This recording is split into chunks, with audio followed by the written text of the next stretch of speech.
사도신경으로 저희 예배 같이 시작하도록 하겠습니다. 나는 전능하신 아버지 하나님 천지의 창조주를 믿습니다. 나는 그의 유일하신 아들 우리 주 예수 그리스도를 믿습니다. 그는 성령으로 잉태되어 동정녀 마리아에게서 나시고 본디오 빌라도에게 고난을 받아 십자가에 못 박혀 죽으시고 장사된 지 사흘 만에 죽은 자 가운데서 다시 살아나셨으며 하늘에 오르시어 전능하신 아버지 하나님 우편에 앉아 계시다가 거기로부터 살아있는 자와 죽은 자를 심판하러 오십니다. 나는 성령을 믿으며 거룩한 공교회와 성도의 교제와 죄를 용서받는 것과 몸의 부활과 영생을 믿습니다. 아멘. 이 시간 정영주 선생님 나오셔서 오늘 예배를 위해서 기도해 주시겠습니다. 기도드리겠습니다. 하나님 감사를 드립니다. 저희들이 무엇이건데 주님께서 그 귀한 생명을 저희들을 위해서 피와 또 살을 잃으시며 저희를 위해 죽으셨는지 저희를 깨닫게 하여 주시옵소서. 또 저희가 또 22년 피어로 하나님을 경험하라는 피어로 저희를 시작하였는데 저희들께 또 대면 예배가 되지 않고 영상 예배를 통하여서 저희들 예배 드릴 때 하나님이 좋은 경험이 될 수 있도록 더욱더 큰 경험이 될 수 있도록 저희들이 이 예배를 잘 지킬 수 있도록 도와주시옵소서. 또 이 시간 저희들 다시 청소년 수련회가 갖지 못하고 있지만 저희들 리셋이라는 또 표현을 가지고 저희들 또 이 시간 예배를 드립니다. 저희들이 처음부터 다시 시작하면서 새로운 마음으로 하나님께 나아갈 수 있도록 도와주시옵시고 이 시간 저희들 임재하여 주셔서 하나님을 경험하고 하나님을 다시 느끼면서 살아갈 수 있는 저희들 청소년부 친구들 될 수 있도록 도와주시옵소서. 저희들이 살아가면서 하나님의 사랑이 없이는 할 수 없다는 걸 저희들이 느끼게 하여 주시옵시고 또 이 시간 오늘 예배 김준수 전도사님께서 또 설교하실 때에 많은 은혜로 저희들이 느끼며 살아갈 수 있도록 도와주시옵소서. 이 시간 같이 분양하여 주시옵시고 또 이 시간에도 아직 일어나지 못하고 또 잠에 취해 있을 친구들도 있습니다. 어서 빨리 일어나서 예배 드릴 수 있도록 도와주시옵소서. 감사드리오며 예수님의 이름으로 기도드렸습니다.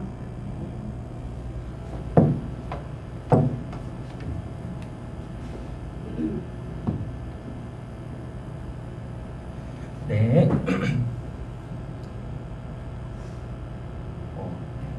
오늘 상황이 조금 그래가지고 봉헌 찬양은 어려울 것 같고요. 제가 저희 마음을 담아서 봉헌 기도하도록 하겠습니다.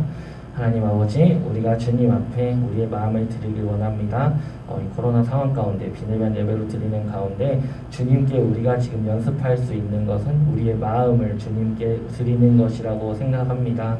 우리의 마음을 주님께 드리는 이 연습의 시간이 되게 하시고 그 어떤 것보다도 하나님을 우선순위에 두는 우리 청소년부 친구들 될 수 있도록 인도하여 주시옵소서. 예수님의 이름으로 기도했습니다. 아멘. 네, 오늘 말씀 보겠습니다. 오늘 말씀 로마서 8장 1절에서 2절 말씀입니다. 로마서 8장 1절에서 2절 말씀 제가 읽도록 하겠습니다. 그러므로 이제 그리스도 예수 안에 있는 자에게는 결코 정죄함이 없나니 이는 그리스도 예수 안에 있는 생명의 성령의 법이 죄와 사망의 법에서 너를 해방하였습니다. 아멘. 오늘 우리가 함께 나눌 말씀의 제목은 우리가 지금 리셋이라는 제목으로 겨울 설교 시리즈를 함께 하고 있는데 그 첫 번째 시간으로 내 삶을 리셋하고 싶을 때라는 제목으로 함께 말씀을 나누려고 합니다. 오늘은 조금 말씀을 조금 더 편하게 나누기 위해서 제가 마스크를 좀 벗고 하도록 하겠습니다.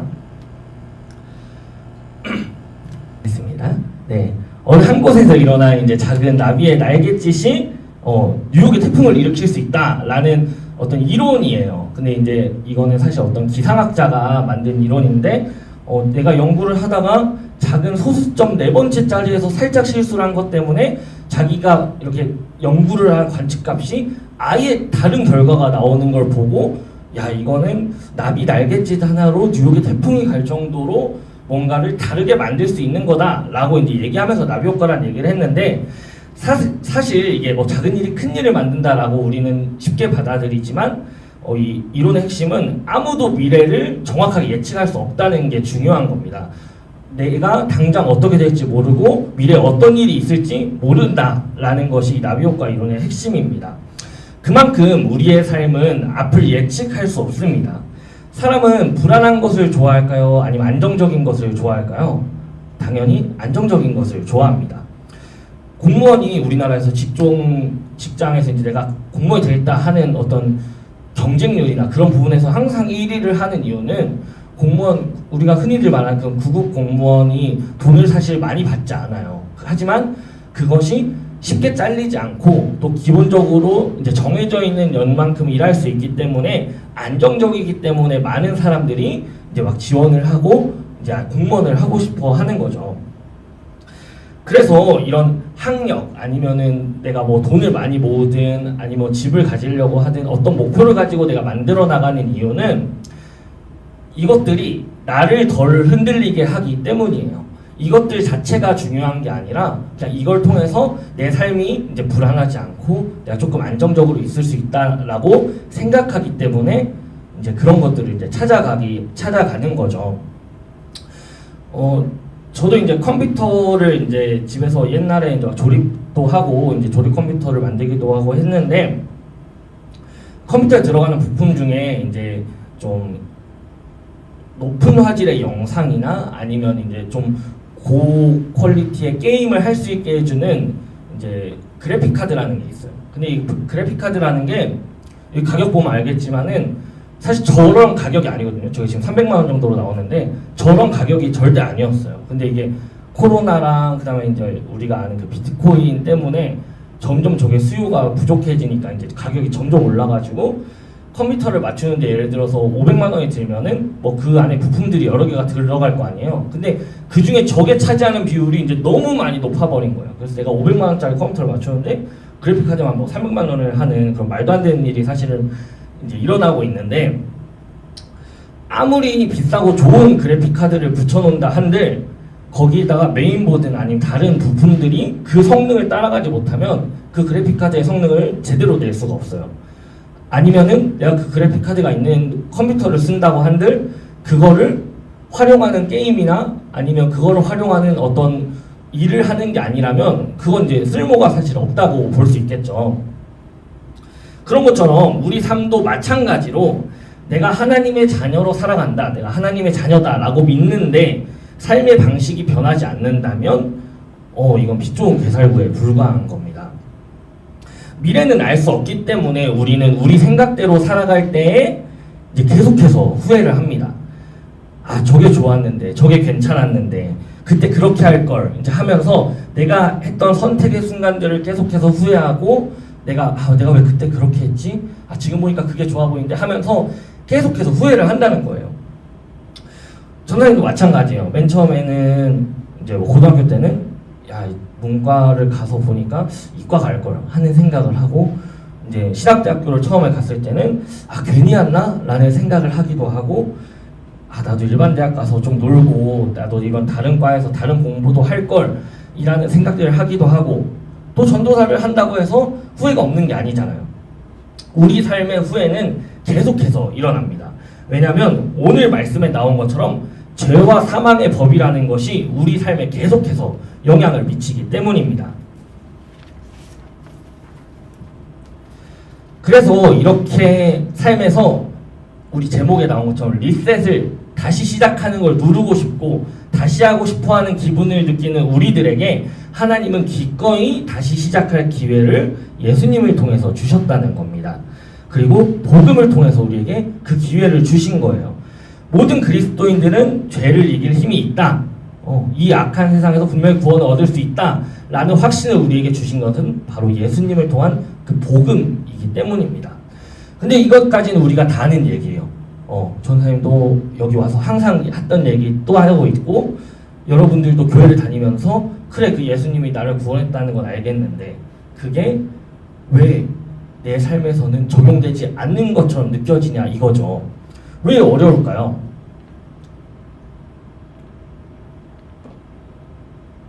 로마서 5를 같이 읽은 8장의 1절을 보면은 그러므로 이제 그리스도 예수 안에 있는 자에게는 결코 정죄함이 없나니 라고 이야기합니다. 사단은 우리의 과거의 죄책과 현재의 실패를 이용해서 그리스도께서 우리에게 하신 일에 의문을 제기하게 만들고 또 그거를 정죄라는 감정으로 만들어요. 그러니까 내가 예수님을 믿기 전에는 이렇게 살았었어 하는 그 과거의 행적들을 나에게 죄책감이라는 걸로 넣어놓는단 말이에요. 그래서 내가 이렇게 했는데 그땐 내가 이렇게 했었는데 이게 지워지지 않은 것 같고 나에게 아직 남아있는 것처럼 느껴지는 그런 마음을 정죄라는 감정으로 준다는 거예요. 너 같은 사람을 하나님이 사랑하실 리가 없다, 구원할 리 없다 라는 그 감정을 우리에게 심는 거예요. 하지만 우리의 구원이나 확신은 우리의 노력이나 잘남으로 얻어낸 것이 아니기 때문에 우리가 뭐 어쩌다고 한들 그게 구원에 영향을 미치지 않는다는 것입니다. 요한일서 3장에 보면은 19절 20절에 이런 말씀이 있어요. 이로써 우리가 진리에 속한 줄을 알고 또 우리 마음을 주 앞에서 굳세게 하리니 이는 우리 마음이 혹 우리를 책망할 일이 있어도 하나님은 우리 마음보다 크시고 모든 것을 아시기 때문이라 라고 합니다. 우리가 진리 안에 속했다는 건 뭐예요? 그 예수님을 통해서 우리가 받은 복음을 의미합니다. 이 복음 안에 우리가 들어있다는 거예요. 복음 안에 우리가 이미 속해져 있으니까 하나님 앞에서 마음을 단단히 먹어라. 너를 정죄하거나 너를 다른 생각을 하게 하는 그런 것들에 흔들리지 마라. 20절에 나오죠. 우리를 책망할 일이 있어도 하나님은 우리가 생각하는 그 마음보다 훨씬 크시다는 거예요. 그리고 모든 것을 아신다는 건 뭐예요? 우리의 과거도 아시고 현재도 아시고 앞으로의 삶까지 주님께서 인도하실 것을 아시기 때문에 우리에게 그것 가지고 책임을 묻지 않는다는 겁니다. 그런데 우리는 사실 그렇게 하지 않고 또 그렇게 하는 걸 어려워해요. 왜요? 우리는 감금되어 있는 걸 싫어하면서도 감옥 안에서 안정감을 찾는 죄수하고 똑같아요. 이게 무슨 얘기냐면은 정말 작은 죄들, 예를 들어서 뭐 돈을 내지 않고 밥을 먹거나 아니면 정말 경범죄라고 하는 그런 작은 죄들은 사실 벌금형이지만 그것들이 좀 쌓이다 보면은 이제 감옥에 좀 들어가기도 해요. 근데 그렇게 들어가는 사람들 중에 많은 사람들이 나왔다가 다시 같은 죄를 짓고 또 들어갑니다. 근데 그건 그 사람들이 그냥 죄를 짓는 걸 좋아해서가 아니라 물론 습관적으로 그렇게 나오는 사람들도 있겠지만 자기가 밖에서 먹고 사는 게 더 힘드니까 그냥 죄를 짓고 안에 들어가 있는 게 마음이 편한 거예요. 그러니까 이제 그렇게 하는 건데 마치 그런 사람의 심리와 이 오늘 지금 말씀에서 얘기하는 죄와 사망의 법의 지배를 받는 사람의 모습이 똑같다는 거예요. 그 감옥 안에 이렇게 갇혀 있을 때는 불편하고 힘들고 나를 어렵게 하는 것 같아서 나가고 싶은데 막상 나가니까 나간 뒤의 삶이 나를 더 힘들게 하는 것 같고 내가 살아갈 수가 없는 것처럼 느껴지는 거죠. 그런데 그런 죄수의 마음과는 달리 간수가 죄를 용서하고 석방을 이렇게 해줬다고 했을 때 그 문이 열렸을 때 죄수는 처음에는 해방의 기쁨을 누리고 야 내가 이제 살았다 하면서 하겠지만 동시에 느껴지는 감정이 하나 있는데 바로 두려움입니다. 아까 얘기했던 것처럼 내가 이 세상에서 살아갈 수 있을까 하는 두려움이 있는 거예요. 그래서 많은 사람들의 이 낯익은 정죄 상태에서 사람은 오히려 묘한 안도감을 느낍니다. 너는 이것 때문에 죄를 지었어. 너는 죄인이야. 하는 그 마음 가운데서 안도감을 느낀다는 거예요. 그래서 예수님께서 얘기하시는 것은 그런 죄책 가운데 있지 마라. 나를 통해서 너는 그런 게 없어. 그러니까 이제 나한테만 나오면 돼. 라고 얘기하는 게 예수님께서 원하시는 리셋의 사실 의미인 거예요. 우리는 그리스도로 인해서 구조가 됐고요. 또 따라서 그리스도 예수 안에 있기 때문에 정죄를 받지 않습니다. 그리스도 예수 안에 있다는 것은 그분을 믿어서 그렇게 예수님을 믿는 사람들처럼 그 예수님 몸의 구성원이 되었다는 걸 의미합니다. 예수님께서는 내가 진실로 진실로 너희에게 이르노니 내 말을 듣고 또 나 보내신 이를 믿는 자는 영생을 얻었고 심판에 이르지 아니하나니 사망에서 생명으로 옮겼느니라 라고 말씀하십니다. 우리는 믿음으로 말미암아 의롭다 하심을 얻었고요. 또 우리 주 예수 그리스도로 말미암아서 하나님과 화평하게 되었기 때문에 이 말은 뭐예요? 이미 무죄 판결을 받은 거예요. 무죄 판결을 받은 사람이 야, 나 그때 죄 지은 것 때문에 혼자 또 감옥에 들어가고 싶어하는 사람은 아무도 없잖아요. 무죄 판결을 받았으면 그 자유함을 누리고 기쁨을 누려야 한다는 거예요. 로마서 7장 25절. 이 바울이 8장에서는 우리가 지금 방금 본 것처럼 그 죄와 사망의 법을 이길 수 있는 생명과 성령의 법을 너네가 이제 믿고 살아가야 돼 라고 얘기하지만 7장에서 이야기하는 게 있어요. 7장에서 무슨 이야기를 하냐면은 7장 25절을 보면은 우리 주 예수 그리스도로 말미암아 하나님께 감사하리로다. 그런즉 내 자신이 마음으로는 하나님의 법을 육신으로는 죄의 법을 섬기노라. 우리 마음을 그대로 얘기하죠. 우리 사람의 마음을 그대로 얘기해주고 있어요. 7장에서 그래서 이 바울이 얘기하는 게 뭐냐면은 그래 너가 구원 받았는데 마음은 하나님을 섬기려고 하는데 우리 몸은 그렇지가 않다는 걸 이야기하는 거예요. 죄의 법을 육신으로는 섬긴다는 거예요. 그래서 8장에서 결국 무슨 얘기를 하는 거예요? 생명과 성령의 법이 이 죄와 사망의 법에서 육신을 지배하고 있는 그 죄책감과 정죄함 가운데서 우리를 구원한다는 거예요. 우리가 믿는 이 복음이라는 것과 종교 생활은 전혀 다른 거예요. 세상의 가치에 맞추어서 하나님을 생각하고 그렇게 신앙생활을 하는 사람이 굉장히 많아요. 세상의 가치에 맞춰서 하나님의 크기를 결정하고 세상의 가치에 맞춰서 하나님이 주시는 거를 생각하고 그 이상으로는 생각하지 않아요. 문제가 있을 때 내 자신에게서 내가 이래서 이렇게 됐구나 하면서 내 자신에게 문제를 찾고 노력의 여부를 찾는 것은 세상의 가치고 세상의 기준이고 세상의 사고방식입니다. 이 사고방식이라는 건 뭐예요? 생각이잖아요. 주님은 세상이 줄 수 없는 것을 우리에게 주신다고 말씀을 하셨습니다. 그럼 세상이 줄 수 없는 것은 뭐고 세상이 주는 것은 뭘까요?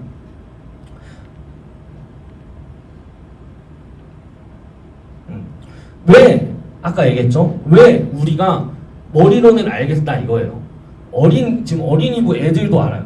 아 하나님을 믿으면 내가 구원을 받아요 하는 것도 알아요. 근데 그거를 구원을 받는다는 거를 우리가 이 살아가면서 뭔가 이렇게 구원을 받았다는 어떤 증표나 아니면 정말로 몸으로 이렇게 우리가 체험할 수가 없잖아요.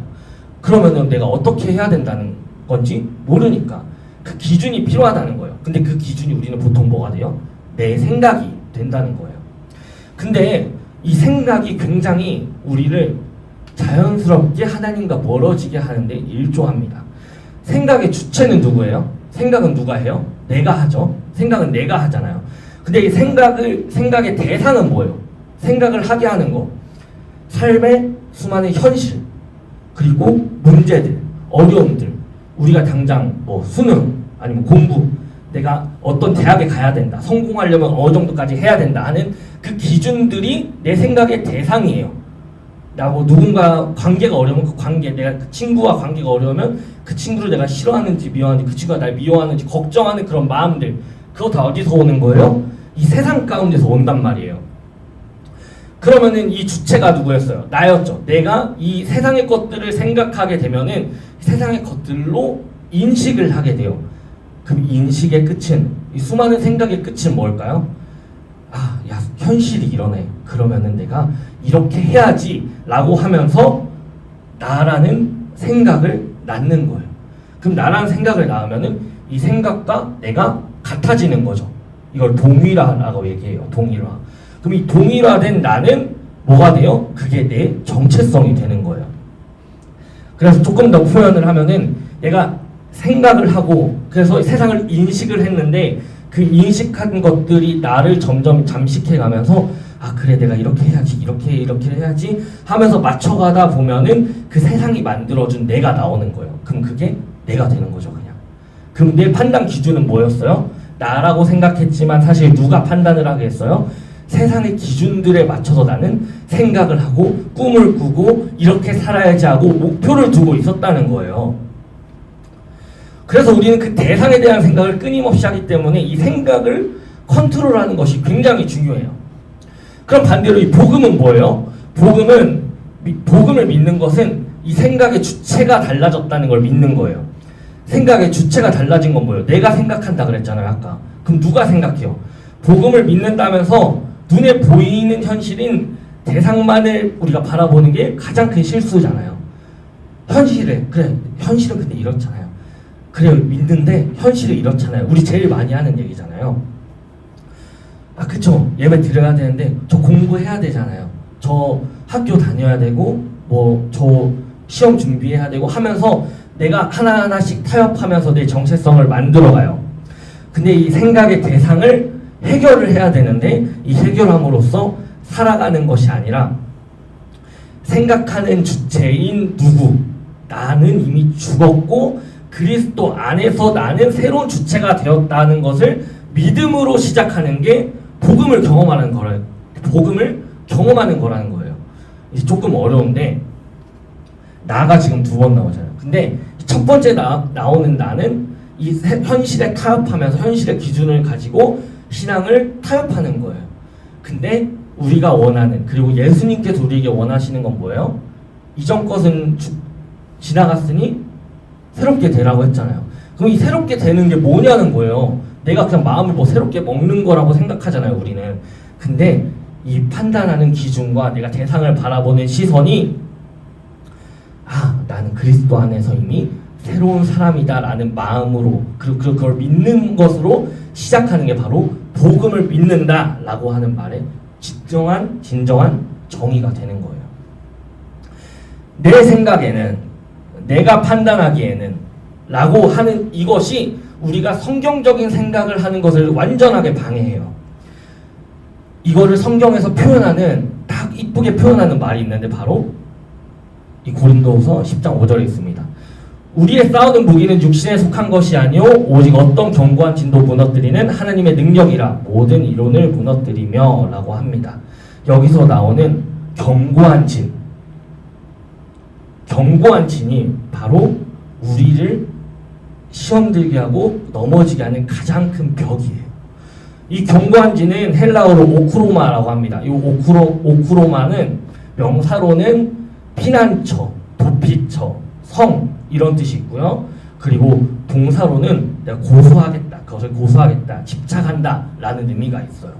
근데 이것을 종합하면 뭐예요? 내가 이 피난처로서 여기를 집착하고 내가 여기를 지키려고 한다는 거예요. 이 견고한 진이라는 거는 나는 하나님을 믿는 사람입니다 라고 했을 때 그럼 이렇게 살아야지 라고 하는 걸 방해하게 한다는 거예요.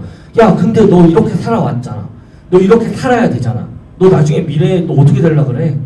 너 나중에 어떻게 되려 그래? 라고 하는 그 생각들이 방해한다는 거예요. 그것을 성경에서는 견고한 진이라고 말하고, 이 견고한 진은 사단의 영향력이 가장 크게 행사하고 있는 부분입니다. 이것은 각 영역마다의 차이가 있어요. 그래서 자신이 중요하게 생각하고 또 가치 있게 생각하는 부분에서 더욱 그래요.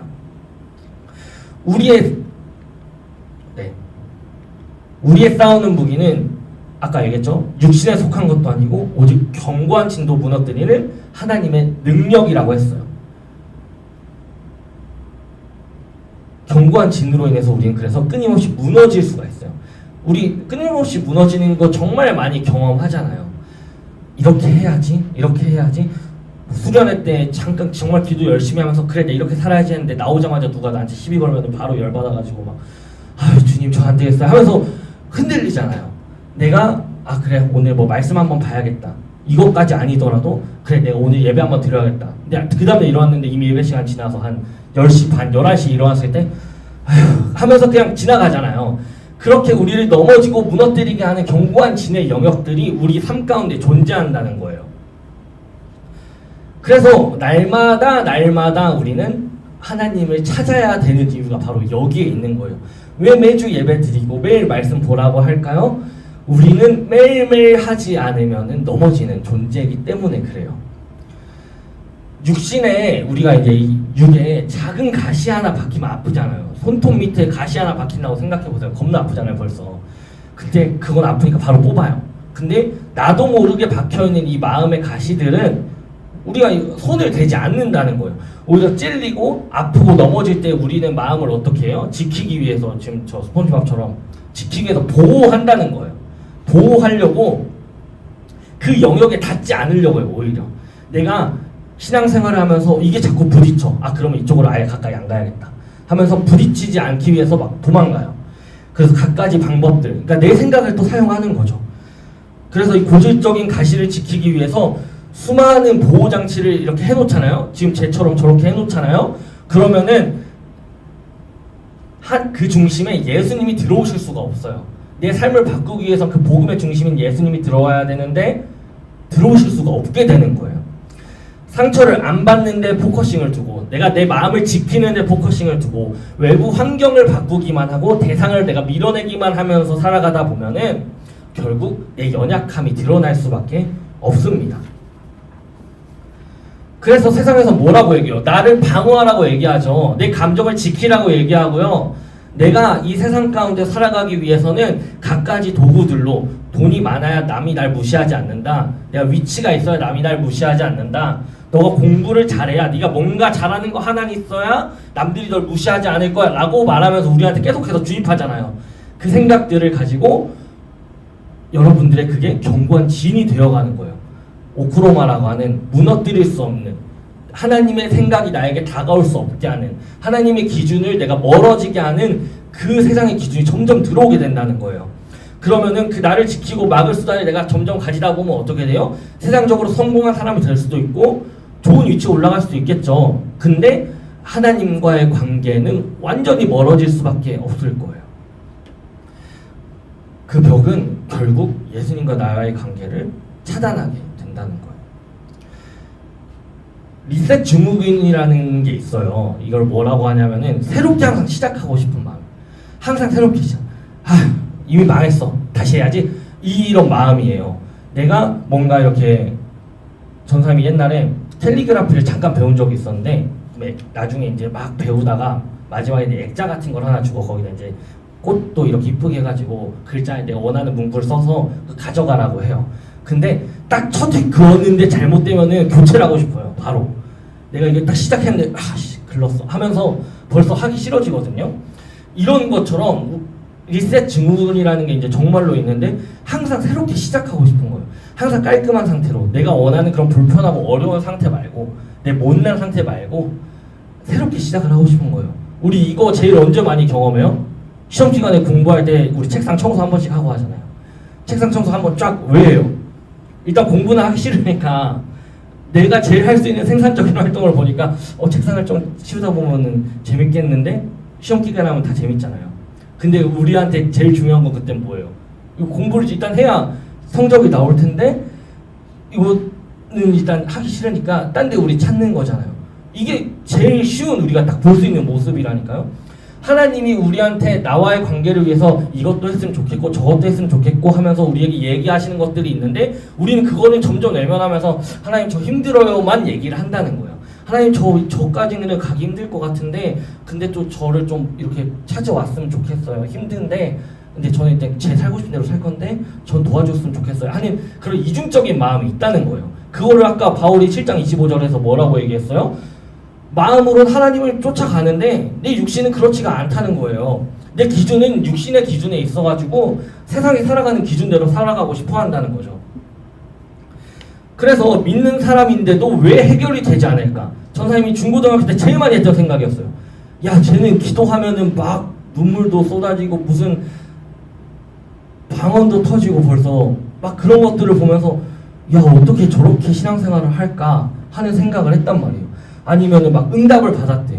내가 이렇게 기도하니까 어떤 뭐 집의 문제가 해결이 되거나 아니면 뭐 어떤 단기 선교를 가고 하는데 재정적인 게 걱정이 됐었는데 기도하니까 이게 해결이 됐대요.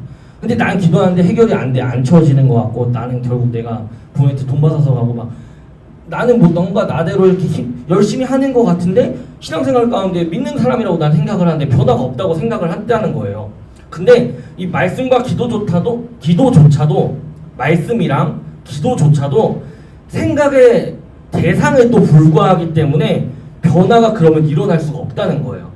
내가 말씀을 보면서 내 생각대로 가잖아요. 내가 기도를 하면서 내 생각대로 기도를 하다 보면은 변화가 일어날 수가 없는 거예요. 주체의 변화가 아니라 대상의 변화로. 그러니까 그러니까 나는 말고 저게 바뀌기를 바라다 보면은 아무 변화가 일어나지 않는다는 거예요. 그래서 지금 생각해보니까 전사님은 중고등학교 때 내 어떤 신앙의 모습이나 어떤 습관들을 고치는 게 아니라 내 주위가 뭔가 항상 바뀌길 바랬던 것 같아요. 내가 항상 저 사람이 바뀌었으면 좋겠다. 내 이 상황이 바뀌었으면 좋겠다. 근데 나는 그대로. 이런 모습이 우리는 되게 자연스럽게 가지게 된다는 거죠. 그러면은 변화는 일어나지 않습니다. 어떤 문제에 대해서 믿지 않는 사람은 어떻게 생각을 해요? 이 문제를 어떻게 하지? 어떻게 하면 해결할 수 있을까? 라고 생각합니다. 그러면은 이게 나중에 믿는 사람도 근데 그렇게 생각을 하잖아요. 어떻게 되냐면은 신앙을 약간 일종의 대가를 지불하는 행위로 이제 신앙생활을 하게 돼요. 내가 이만큼 했으니까 이만큼 오겠지. 이걸 우리 뭐라 해요? 기복신앙이라 하잖아요. 내가 이만큼 했으니까 이만큼 오겠지. 그러면 이 기준이 하나님이 아니라 그냥 내가 된 거예요. 하나님 내가 이 정도까지 했는데 왜 안 해주세요? 하면서. 그래서 모든 영역에서 우린 다 힘들고 어려워요. 이건 누가 힘들고 누가 많이 힘들고 적게 힘들고 문제가 아니라 각 사람의 모습은 다 힘들고 어려운 부분이 있어요. 그런데 그럼에도 불구하고 예수님을 찬양하고 예수님을 바라보라고 얘기하는 게 바로 이 바울이 로마서에서 이야기하는 것이고 성경에서 우리에게 이야기하는 거라는 거예요. 그리고 그것을 매일 연습하는 것이 바로 십자가를 진다고 우리가 말하는 그 행위예요. 십자가를 지는 것은 엄청 고귀하고 순수하고 순결한 행위를 의미하는 게 아니라 그 삶을 살아가는데 예수님의 기준대로 하려고 하는 게 바로 십자가를 지는다는 그 말이에요. 그래서 내가 저 사람을 바꿔야지, 내가 이 상태를 바꿔야지, 이 상황을 바꿔야지 라는 걸로 살아가다 보면은 아무 변화도 일어나지 않아요. 하지만 우리가 예수님 안에서 정말로 리셋, 다시 세팅되고 다시 사고방식이 자리 잡히려면은 하나님이 원하시는 기준대로 나를 바꿔야 되고 내가 이미 하나님 안에서 변화된 사람이구나 라는 것을 믿어야 한다는 거예요. 여러분들이 지금 믿어야 할 건 그거예요.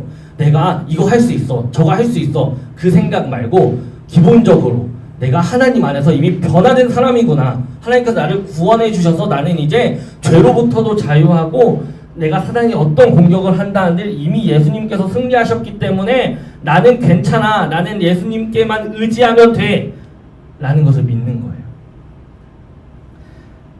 그래서 여러분들은 생각을 해야 되는 거예요. 대상을 바꿀 것인가? 주체를 바꿀 것인가? 말 어려워 보이는데 대상이 뭐였어요? 나 빼고 다죠. 나 빼고 다예요. 대상은 나 빼고 다 바꾸기를 원하는 그 마음이에요. 이거는 뭐예요? 세상의 기준이죠. 나를 바꾸길 원하는 거 뭐예요? 근데 내가 노력해서 바꾼다 그거 아니에요? 여러분들 머릿속으로 지금 새겨야 될 건 뭐예요? 나는 이 세상의 기준으로 생각하던 내가 아니라 하나님의 기준으로 생각하는 나만 이제 있다라는 걸 믿는 거예요. 그게 우리가 기독교에서 예수님을 믿는다고 하는 첫걸음이에요. 그래서 우리가 이 리셋이라는 이 주제를 가지고 그리고 이 오늘의 이 주제 말씀을 가지고 4주 동안 오늘 포함해서 4주 동안 같이 말씀을 들을 때 여러분들이 저 뭔 소리냐 라고 하는 게 분명히 있을 수 있겠지만 여러분의 삶 가운데 그 작은 생각들 하나하나가 여러분들의 삶을 바꿀 수 있다는 거예요. 그리고 전사님도 그렇게 믿고 있어요. 로마서 6장 5절에서 6절에 보면은 이런 말씀이 있어요. 화면은 안 나오고 전사님이 읽을 건데 만일 우리가 그의 죽으심과 같은 모양으로 연합한 자가 되었으면 또한 그의 부활과 같은 모양으로 연합한 자도 되리라. 우리가 알거니와 우리의 옛 사람이 예수와 함께 십자가에 못 박힌 것은 죄의 몸이 죽어 다시는 우리가 죄에게 종노릇하지 아니하려 함이니 라는 말씀이 있습니다. 옛 사람, 새 사람 우리 성경에서 나오죠. 헌 부대 말고 새 부대라고 얘기하는 이것은 우리가 세상을 살아가는 그 기준을 예수님께서 정확하게 주신 거예요. 너네는 이런 모습으로 살아가야 돼. 너네 나 믿는다고 해서 바로 하늘로 들려줘가지고 천국 가는 게 아니라 이 세상에서 살아가는데 어떻게 살아갈 건지를 보여주신 거예요. 그래서 오늘 여러분은 지금 딱 한 가지만 기억하면 돼요. 내가 리셋이 필요할 때가 언제냐면 바로 지금이에요. 여러분들이 힘들 때, 어려울 때 내가 뭐 때문에 힘들지? 라고 그 문제에 집중하지 말고 그 문제를 해결할 수 있는 분이 우리한테 너무 가까이 계시잖아요. 예수님 계시잖아요. 그럼 그걸로 어떻게 믿어요? 아, 이 상황을 바꿔주세요가 아니라 주님, 내가 이 상황을 이겨내는 하나님의 자녀인 것을 믿게 해주세요가 되어야 된다는 거예요. 그것이 여러분들 마음 가운데 새겨졌으면 좋겠고, 그거를 여러분들이 이번 주는 기억했으면 좋겠습니다. 여러분들이 질문 또 했었어요. 여러분들이 하나님에 대해서 어떻게 생각해요? 그랬더니 여러분들이 이제 다양하게 또 그래도 답을 줬는데, 하나님은 뭐 자비로우신 분이다, 선하신 분이다, 그렇게 생각하잖아요. 그 자비와 선하심이 말로만 자비와 선하심이 아니라 여러분들이 지금 어떤 상황에 있던, 어떤 것을 하던, 어떤 곳에 처해 있던 간에 그것을 해결하실 준비가 되어 있고 이미 해결하신 분이 하나님인 것을 여러분들이 믿으셨으면 좋겠습니다. 우리 다음 주에는 그래서 그러면은 그런 생각을 가지고 어떤 기준을 봐야 되는지 그 옛사람과 새사람에 대해서 전사님이 같이 나누려고 해요. 그래서 우리 그 말씀을 기대하면서 같이 나아갔으면 좋겠습니다. 네, 주기도문하고 주기도문 하기 전에 제가 기도하고 말씀 마치도록 하겠습니다. 하나님 아버지, 주님께서 리셋이라는 주제로 4주 동안의 말씀을 함께 나누게 해주시니 감사합니다.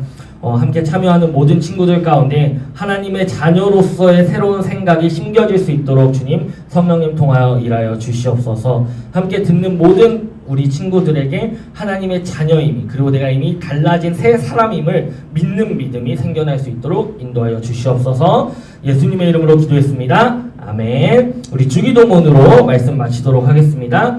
하늘에 계신 우리 아버지, 아버지의 이름을 거룩하게 하시며 아버지의 나라가 오게 하시며 아버지의 뜻이 하늘에서와 같이 땅에서도 이루어지게 하소서. 오늘 우리에게 일용할 양식을 주시고 우리가 우리에게 잘못한 사람을 용서하여 준 것 같이 우리 죄를 용서하여 주시고 우리를 시험에 빠지지 않게 하시고 악에서 구하소서. 나라와 권능과 영광이 영원히 아버지의 것입니다. 아멘.